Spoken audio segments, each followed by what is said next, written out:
What is going on, world? What's up, YouTube? It's Zero here. Today I'm bringing you guys a brand new episode of The 8 Below Show. Welcome everyone to The 8 Below Show, the best gaming related show here on YouTube. And I'm super excited about our episode here today. We have a lot of stuff to talk about, so let's get into it. As many of you know, Xbox is my console of choice, and I own Xbox, I own, of course, the PlayStation as well as the Nintendo Switch, and I like owning all of the consoles, but at the same time, guys, Xbox I've grown up with, and so it's always been very close to my heart, and I still love, the way it feels, the way it plays out, even though I still don't have that feeling of like the Xbox 360 days. That was, the 360 controller was the best controller ever made in my personal opinion, and, it hasn't felt exactly the same because the Xbox 360, the interface and everything was very easy to use. Well, one of the big things, guys, that has been rumored and been talked about a lot is that Microsoft is planning on making Xbox Live free, or Xbox Live altogether is going away.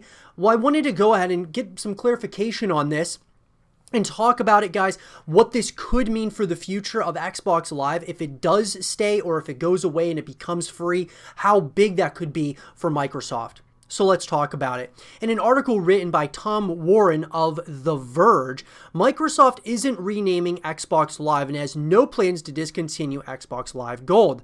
Microsoft isn't planning to rename Xbox Live or discontinue Xbox Live Gold. Rumors of an Xbox Live rename appeared this week and after Microsoft announced changes to its services agreement. The software giant started referring to Xbox Live as the Xbox Online service, prompting some to assume Xbox Live was going away.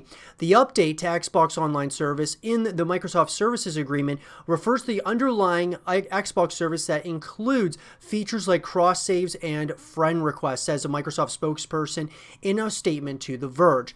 This language update is intended to distinguish the underlying service and the paid Xbox Live Gold subscription. There are no changes being made to the experience of the service or Xbox Live Gold. So Xbox Live Gold, obviously, guys, has been something that has been around with Xbox, from the 360 onwards, I believe.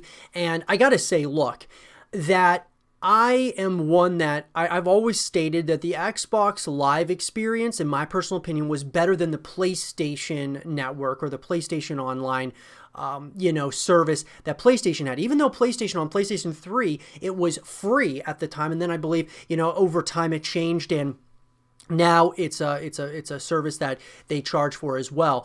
But I've always felt that the Xbox Live service was better than that of other online services out there. Just the experience was really great and such. The 360, the interface was so good. Now with the Xbox One, there was a lot of, in my opinion, I not that I don't like the Xbox One. I think it's great how powerful it is and things of that nature, but I think that it definitely dropped off in a number of ways. One of those being just Xbox Live in general. The interface, of course, of the Xbox One, in my opinion, is just not that great. It's not nearly as good as the 360. They kind of complicated things when it was actually people liked, things being more simplistic. So with that, here's what I will state, guys, is that I believe this would be a massive move for Xbox. Now, look, we're going to be talking about later on in the show, Xbox taking a significant approach here to really, they want to own the future of gaming from a console perspective. Maybe not so much as, selling more consoles than anyone else, like PlayStation or something, but they are making an approach where they want to have the most exclusives. They want to be the Netflix of gaming, which we've already talked about. And I feel that if Xbox Live did get rebranded or it got changed to being a free online service, it would just be another reason to get an Xbox because it would be free. You would have all these other consoles all these other console exclusives coming out, and it would give you even more reason to get an Xbox. It just makes total sense to me. Now, obviously the rumors, we don't know yet if it's true or not, but recent rumors have also speculated that Xbox Live Gold is going away or perhaps even be made free. I asked Microsoft to comment on the rumors, and the company said, "We have no plans to discontinue Xbox Live Gold at this time. It is an important part of gaming on Xbox today and will continue to be in the future." Now, while it's clear Xbox Live Gold isn't going away, Microsoft's statement doesn't mean the service won't be made free at some point in the future. Microsoft still requires Xbox One owners and potentially Xbox Series X owners to purchase an Xbox Live Gold subscription to play multiplayer games online. Windows 10 players of Xbox Live enabled games do not require the same subscription However, now, with Halo going free to play as far as from a multiplayer perspective, I think things are moving in a really good direction right now, guys. I'm not going to say that, I'm not going to give you a timetable as to when I believe Xbox Live would, become free for everyone, but I think that we're definitely going down that trajectory. There's certainly an emphasis on free, in this gaming landscape as a whole, whether we're talking Battle Royale games, we're talking, whatever it might be, there's definitely an emphasis on free to play.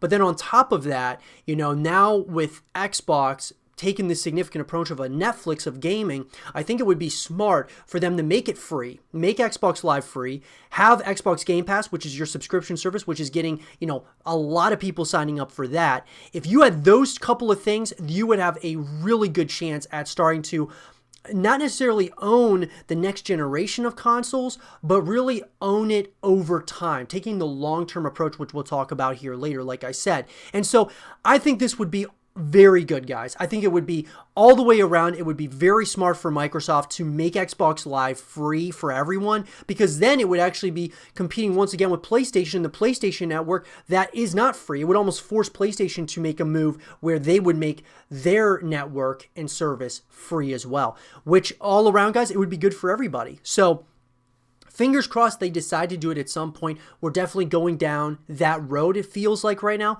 but we'll kind of have to wait and see, guys. Let me know in the comment section down below, do you think Microsoft is going to make Xbox Live free at some point or another in the foreseeable future? Let me know, and for more Xbox content and videos, stay here with Zero TV. This episode of the 8 Below Show, guys, is going to be primarily talking about none other than Xbox and some of the big moves that have been happening here for Xbox and just Microsoft as a company. So in this next segment of the show, I want to talk about Halo and Halo multiplayer in particular going free to play and what this actually means really for the long-term vision of Microsoft and Xbox. So let's talk about it. So guys, I think it's very important. It's really going to, to put emphasis on this, how important it is now that Microsoft is going to make Halo Infinite's multiplayer free is an absolutely huge move that I believe is actually going to be very good for Xbox as a whole, because at the end of the day, guys, here's what it is. Halo is one of the cult classic first-person shooters of all time when it comes to the gaming landscape. And so with it going free to play, you're going to have a lot of people out there that are going to at least try Halo out. You're going to see a lot of people at least just give it a chance and to see what it's all about. And I think especially with Halo Infinite being delayed at this point in time, I think there's a good chance, guys, that as we get closer to the launch of it, the hype will continue building over time because people are excited about it. Sure, people, have mixed feelings about the reveal that came out, that being the gameplay and things of that nature. But I gotta say, if the longer we wait, the more hype that starts to build around it and the more different reveals and such that they show us gameplay, people are going to be excited and they're going to be, really excited that this is not only going to be the newest Halo title, but it's also going to be a free-to-play multiplayer experience. Now, my one thing about this that I think could be, it's going to be interesting to see how this works, because like Call of Duty and other titles out there, Call of Duty is you buy the actual game to play multiplayer, but then you also have the Battle Royale, which they made free to play later on, that being Warzone.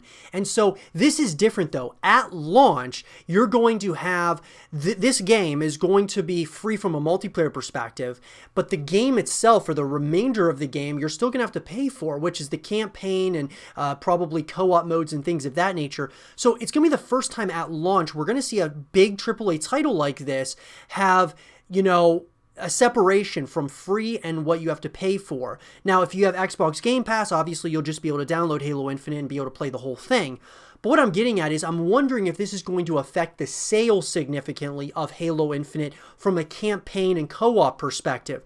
There's going to be a lot of people out there that are going to buy the full thing, guys. They're going to buy the campaign as well as, you know, any co-op experiences and have the multiplayer included with it. But there's going to be others that just download the multiplayer. I mean, why? A lot of people who just play multiplayer, they're not going to have any interest in even playing the campaign and such, because a lot of people are just multiplayer types of gamers out there. So what I'm saying is that going to hurt the sales of Halo Infinite? And if so, what is that going to do for the industry as a whole? Because a lot of people in the industry are going to be looking at Halo Infinite as kind of an example of what to do or what not to do moving forward with AAA titles.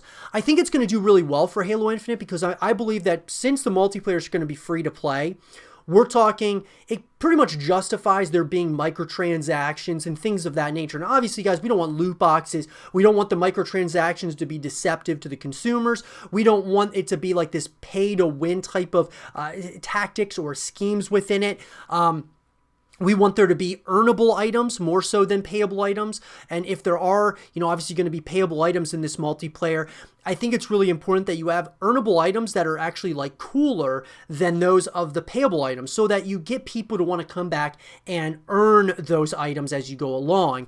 And so that's something that I think is really important, guys. There needs to be more emphasis on earnable items over payable items, because what a lot of these developers, they should realize at this point, because I mean, after, you know, it's 2020 at this point, what they should realize is that the more content you're putting into the game that are earnable things and things that you actually get people to want to achieve those, then you'll see people come back to the game over and over and over again. If you can just buy it, sure, you're going to make a quick buck, but at the same time, people may move on to other games. So I just think that there needs to be a real emphasis on the earnable items over the payable items. And the payable items are there, but they're not as cool as the earnable items. So I think that is something really important. You got to draw this fine line between that. But as a whole, for Xbox at least, I think this is huge. It going free to play from a multiplayer perspective is massive, guys. And I think that if, you know, if Halo Infinite does succeed, does do well with this type of strategy, that being the campaign, co-op modes, whatever else might be, you know, that $60 price tag, which is it going to be a $60 price tag, or is it not going to be because the multiplayer is going to be free? I would assume it's still going to be a $60 price tag. So the question then remains, okay, so how well does this do over time for Microsoft?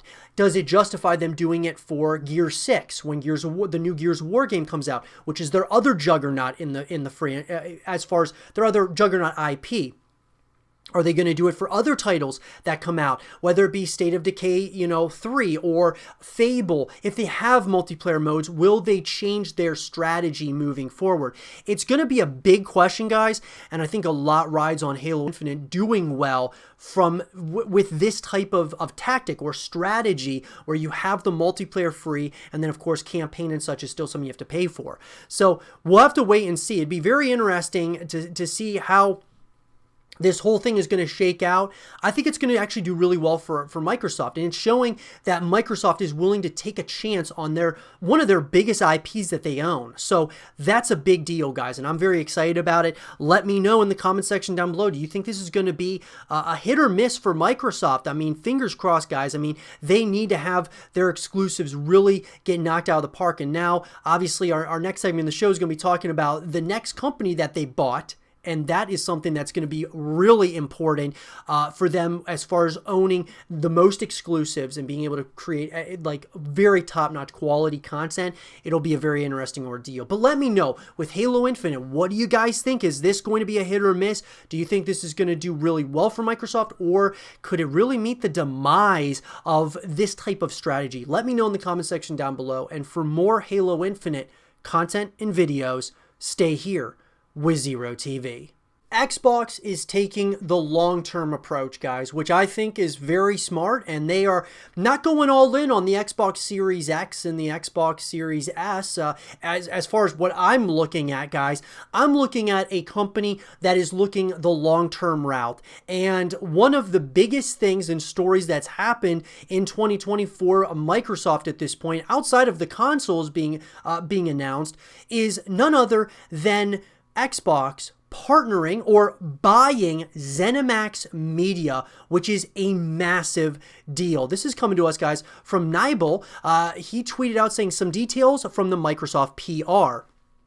Microsoft is paying $7.5 billion in cash for ZeniMax Media. Game Pass has reached 15 million subscribers and is growing. Microsoft has now 23 studios, and Bethesda's future games will be on Game Pass on launch day.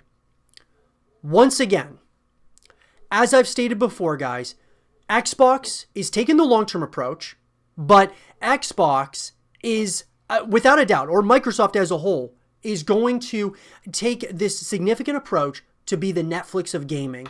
They are wanting to have the most exclusives. They want to have the most studios that are creating content for us to take in, and all that stuff is available on Game Pass for a monthly subscription, which in my opinion is the best subscription in the entire industry. Now, Xbox, of course, is buying ZeniMax Media, which that includes, of course, Bethesda guys. So we're talking Dishonored, Wolfenstein, The Elder Scrolls, Fallout, Doom, Starfield, The Evil Within, Prey.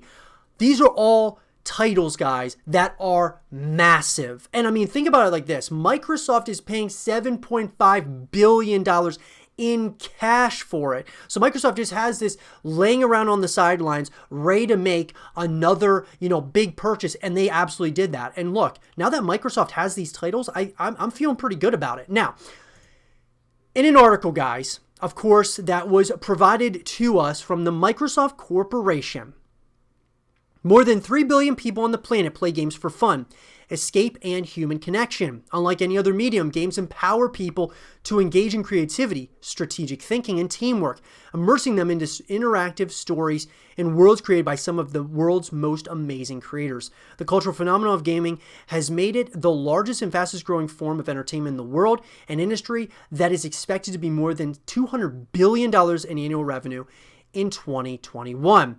As the gaming industry transforms from a device-centric era to a player-centric era, powered by new technology that provides the freedom to play with friends anywhere on any device. Microsoft on Monday announced plans to acquire ZeniMax Media, the parent company of Bethesda Softworks, one of the largest privately held game developers and publishers in the world. Creators of critically acclaimed and best-selling game franchises, including The Elder Scrolls and Fallout, among many others, Bethesda brings an impressive portfolio of games technology talent, as well as a track record of blockbuster commercial success to Xbox. Under the terms of the agreement, Microsoft will acquire ZeniMax Media for $7.5 billion in cash. I mean, look, this is huge, guys. This is an article, guys, of course, like I said, coming to us from Microsoft Corporation, of course, from Cision PR Newswire. And what I will say, guys, is this. This is massive for Xbox. Okay, now people think, oh, PlayStation is going to own the next generation of consoles and such because they've got, better exclusives and such than Xbox. Not anymore. They do not anymore, guys. Now, before this acquisition, I would say, sure, PlayStation might have a little bit more of a, an edge over Xbox because of, the exclusives that are coming out of there. We're talking like Death Stranding, The Last of Us, God of War, Ghost of Tsushima more recently, and so on and so forth. But on the flip side of that, Xbox has some pretty good exclusives. I mean, let's be real. I mean, if you think of, Gears of War, Halo, State of Decay, and there's a number of different games out there, right, that Xbox has as well. But I would have said, yeah, PlayStation has a little bit of an edge. But I did say that it's growing as far as the number of exclusives that Xbox has versus what PlayStation has. Xbox has taken that long-term aggressive approach to be the Netflix of gaming. This proves it. And them buying ZeniMax Media, that means, guys, that they now hold what could be some of the most coveted exclusives ever. I mean, think about it, guys. Fallout, Elder Scrolls, those two alone, I mean, you're going to get a lot of people to check those out, especially if Microsoft can turn Bethesda around in a positive direction. And then on top of that, you got Starfield, which is very highly anticipated. Doom is doing incredible. I mean, Dishonored and The Evil Within and Prey. I mean, all these different games, guys, that they hold in their possession, Bethesda, it could be something really special. I mean, we're talking a very aggressive approach here to own the gaming landscape from a long-term perspective. Xbox Game Pass is just getting bigger, guys. 15 million subscribers and counting. That's a big number, guys. That's a real big number. And I'm telling you right now, PlayStation better figure it out quick. Otherwise Microsoft and Xbox is going to be like Netflix. Like the Netflix of gaming. So think of Netflix. It was coming up, guys, and it just started churning out so much content, getting so many subscribers, and then you've got other companies coming into the fray now that are going into the streaming wars, like Disney, Apple, Amazon, all these different companies that are trying to catch up to Netflix, but none of them are even close. Disney is doing a really good job. So PlayStation could very well be like Disney. They could turn it around in a major way, but they still don't have that much exclusive content.